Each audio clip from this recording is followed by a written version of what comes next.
Del Tarte 2019 Save the Planet oggi sbarca a Rosolina con un'opera di Jessica Ferro al Palazzetto dello Sport. Dalla voce della curatrice Melania Ruggini,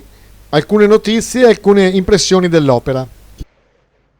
Terza tappa Rosolina Mare ed è stata veramente un'esperienza molto interessante anche questa volta, in particolare vedere come le nuove generazioni accolgano la street art e accolgano i messaggi che stiamo lanciando nel nostro territorio attraverso questa tematica di urgente attualità come salvare l'ambiente e il pianeta. Quindi stamattina si è tenuta l'inaugurazione a Rosolina, presso il Palazzetto dello Sport, alla presenza delle scuole medie, delle terze in particolare,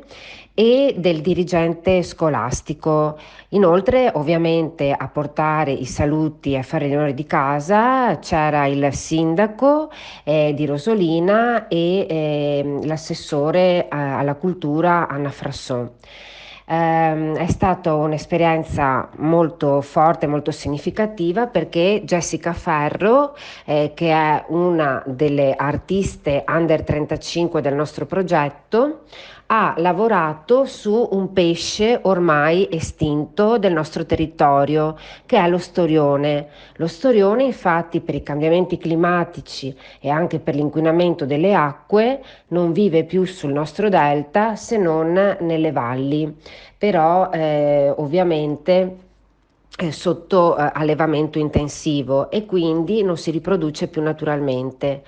E quindi ha voluto rendere omaggio alla memoria storica del nostro paesaggio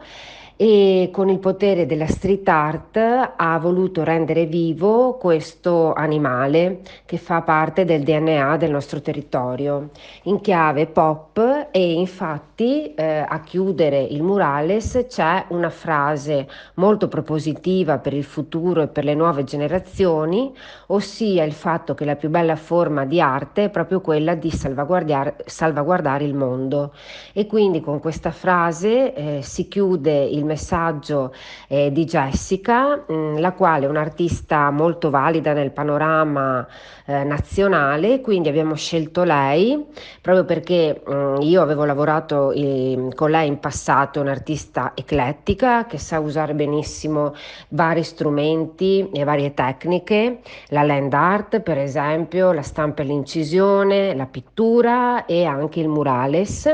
e quindi è un tributo che facciamo ad un artista locale che ha potuto finalmente realizzare un'opera che si potrà tramandare negli anni ai suoi concittadini, e tra l'altro lei ha fatto proprio le scuole medie della città.